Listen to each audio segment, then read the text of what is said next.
आदाब, नमस्कार। परभनी आज तक में आपका स्वागत। मैं महमूद खान।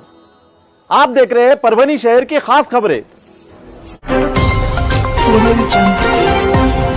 कोरोना वैक्सीन पर सरकार का बड़ा फैसला। 1 मई से 18 साल के ऊपर के सभी लोग लगवा सकेंगे टीका।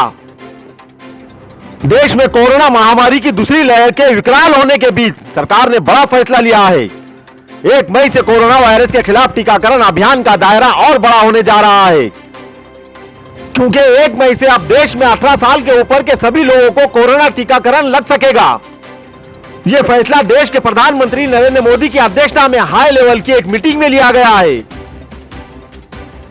अभी तक 45 साल के ऊपर आयु वालों को ही कोरोना की वैक्सीन लग रही थी। सरकार ने 1 मई से कोरोना वैक्सीन के लिए तीसरे चरण की शुरुआत की घोषणा की है, जिसमें 1 मई से 18 साल के ऊपर का हर शख्स कोरोना का टीका लगवा सकेगा। केंद्र सरकार द्वारा पिछले 1 साल से ज्यादा वक्त से यह सुनिश्चित करने के लिए काम कर रही है कि कम से कम समय में ज्यादा संख्या में भारतीय कोरोना का टीका लगवा सके। देश में 16 जनवरी को कोरोना टीकाकरण की शुरुआत की गई थी। सबसे पहले health care worker, frontline worker को टीका लगवाने की शुरुआत हुई है। उसके बाद 60 साल ऊपर के उम्र के सभी लोगों को और 45 साल के ऊपर के लोगों को वैक्सीन देने की शुरुआत की गई है। सरकार द्वारा तीसरे चरण के वैक्सीन के लिए रणनीति तैयार की गई है, जिसमें प्राथमिकता वाले समूह को पहले की तरह ही फ्री वैक्सीन जारी रहेंगी। यानी health care workers, frontline workers और 45 साल की उम्र के सभी लोगों के लिए सरकारी अस्पतालों में कोरोना का टीका मुफ्त दिया जाएगा। क्योंकि तीसरे चरण के टीके के खरीदारी के नियमों में ढील दी गई है। राज्यों को अब सीधे वैक्सीन बनाने वाले कंपनियों से अतिरिक्त खुराक लेने का अधिकार होगा और सरकार वैक्सीन निर्माताओं के प्रोडक्शन बढ़ाने के लिए प्रोत्साहित करेंगी। उसी तरह वैक्सीन निर्माता अपनी सप्लाई की कुल क्षमता के 50% तक को पहले से घोषित कीमतों पर राज्य सरकारों को और खुले बाजार को भेज सकेंगे। देश में कोविड-19 महामारी का प्रकोप हर दिन बढ़ता जा रहा है। इसी के मद्देनजर टीकाकरण अभियान को और व्यापक बनाए जाने की अपील सरकार ने मान ली है और टीकाकरण के अगले चरण के लिए उम्र सीमा घटाकर 18 वर्ष कर दी गई है।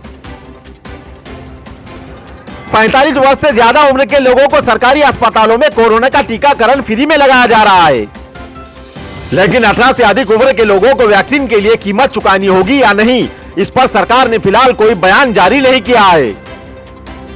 उम्मीद जताई जा रही है कि केंद्र की तरफ से जल्दी कीमतों की घोषणा की जा सकती है। सरकार के इस निर्णय से अब प्राइवेट सेक्टर और राज्य सरकारें भी सीधे वैक्सीन बनाने वाली कंपनियों से वैक्सीन खरीद सकेंगी। इसके लिए सरकारी अस्पतालों में वैक्सीनेशन हो या प्राइवेट, सभी में सरकार की तरफ से जारी सभी प्रोटोकॉल का पालन करना अनिवार्य होगा। अब पूरे देश में 1 मई से 18 साल के ऊपर सभी को लगेगा कोरोना का टीका। सरकार के इस पहल को कोरोना के इस लड़ाई में एक महत्वपूर्ण कदम के रूप में और कोरोना मुक्त भारत बनाने के नजरिए से इसे देखा जा रहा है। परभनी आज तक न्यूज ब्यूरो। परभनी जिला अस्पताल के नर्स द्वारा रेमडेसिविर इंजेक्शन की कालाबाजारी। स्थानीय अपराध शाखा द्वारा छापा मार कर लिया हिरासत में। परभनी जिले में कोरोना वायरस से बड़े तेजी से हो रही वृद्धि से चिंता का माहौल है। वहीं कोरोना संक्रमित रोगियों के लिए संजीवनी बूटी माने जाने वाली रेमडेसिविर इंजेक्शन की कालाबाजारी से रोगी और परिजन परेशान नजर आ रहे हैं। इसी बीच परभनी में स्थानीय अपराध शाखा की एक बड़ी कार्रवाई में कोरोना वायरस निवारक इंजेक्शन की कालाबाजारी करने के जुर्म में एक नर्स और अन्य एक को गिरफ्तार किया गया है।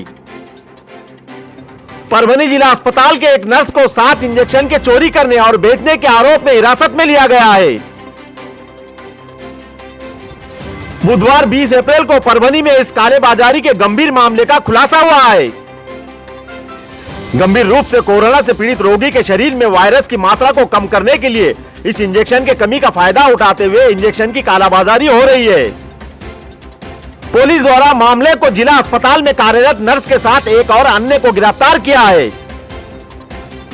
पुलिस द्वारा बताया गया है कि नर्स ने कोविड केंद्र से 7 रेमडेसिविर इंजेक्शन चुराए और उन्हें कालाबाजारी में बेचने की जानकारी दी है।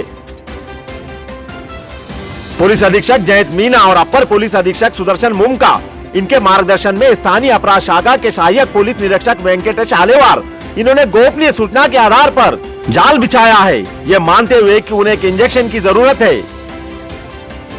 15,000 रुपए के हिसाब से 2 इंजेक्शन 30,000 रुपए में लाने की बात कालाबाजारी करने वाले से हुई और पुलिस सिपाही सानप द्वारा इस सूचना की जानकारी वरिष्ठ पुलिस अधिकारियों को दिए जाने पर 2 पंच के साथ पुलिस पथक द्वारा शहर के बेलेश्वर मंदिर परिसर में स्थानीय अपराध शाखा के दस्ते द्वारा उस व्यक्ति को हिरासत में लिया गया है।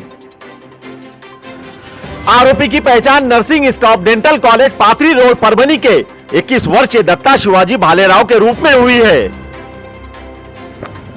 पुलिस द्वारा तलाशी लिए जाने पर आरोपी के पास 2 रेमडेसिविर इंजेक्शन और 1 मोबाइल बरामद हुआ है। पुलिस द्वारा पूछे जाने पर कि कालाबाजारी में बिक्री के लिए इंजेक्शन कहां से आए, उसने पुलिस को कबूल किया कि उसने ये इंजेक्शन परभनी जिला अस्पताल के नर्स नीता केशव काले से 12,000 रुपए में खरीदा है। पुलिस दस्ते के साथ महिला कर्मचारी द्वारा उस नर्स को गिरफ्तार किया गया है और उस नर्स के कमरे की तलाशी लेने पर 75,000 रुपए नकद बरामद किए गए हैं। अधिक पूछताछ के बाद उन्होंने 7 इंजेक्शन परभनी शहर के जिला परिषद कोविड केंद्र से चुराने के बाद कबूली है। बता दें कि इंजेक्शन की कालाबाजारी करने वाली यह नर्स उसी कोविड केंद्र में काम कर रही थी। इस मामले में ड्रग इंस्पेक्टर बड़ीराम मरेवाल इनके शिकायत पर नानलपेट पुलिस थाने में शिकायत दर्ज की गई है और आगे की कार्रवाई पुलिस द्वारा की जा रही है। परभनी जिले का 20 अप्रैल शाम तक का कोरोना अपडेट। परभनी जिले में कोरोना संक्रमित के बढ़ते प्रकोप के चलते जिले में दिन प्रतिदिन संक्रमित रोगियों की तेजी से मिलने के रिकॉर्ड बन रहे हैं। जिले में 20 अप्रैल को एक दिन में 1,211 नए संक्रमित रोगी मिलने से चिंता और बढ़ गई है और 18 कोरोना संक्रमित रोगियों की इलाज के दौरान मौत हुई है, जबकि 20 अप्रैल को 842 कोरोना संक्रमित रोगियों पर इलाज कर उन्हें ठीक किया गया है और उन्हें डिस्चार्ज दिया गया है। यह दिलासा देने वाली बात है कि रोगियों के ठीक होने की संख्या भी बढ़ रही है। जिला अस्पताल के वार्डों में कुल 5,905 कोरोना संक्रमित रोगियों पर इलाज किया जा रहा है। जिले में अब तक 689 कोरोना संक्रमित रोगियों की मौत हुई है। उसी तरह अब तक कुल 27,298 कोरोना संक्रमित रोगी प्रभावित हुए हैं, जिसमें से 20,704 व्यक्तियों पर इलाज कर उन्हें ठीक किया गया है और उन्हें डिस्चार्ज दिया गया है। जिला अस्पताल द्वारा अब तक कुल 2,16,402 व्यक्तियों के नमूने की जांच की गई है, जिसमें 1,88,325 व्यक्तियों के नमूने निगेटिव पाए गए हैं, जबकि 27,150 व्यक्तियों के नमूने पॉजिटिव प्राप्त हुए हैं और 787 नमूने अनिर्णायक पाए गए हैं, जबकि 140 नमूने अस्वीकार कर दिए गए हैं। इस तरह की जानकारी जिला कलेक्टर दीपक मुंगलीकर एवं जिला सर्जन डॉक्टर बाला साहब नागरगोजे इन्होंने जारी किए एक प्रेस नोट द्वारा दी गई है। सम्मानीय दर्शकों से यह अपील है कि कोरोना महामारी ने अपना प्रभाव तेज कर दिया है। अपना और अपने परिवार को सुरक्षित रखे। ऐसे समय में धैर्य रखे, नियमों का पालन करे, बिना किसी कारण से घर से बाहर ना निकले।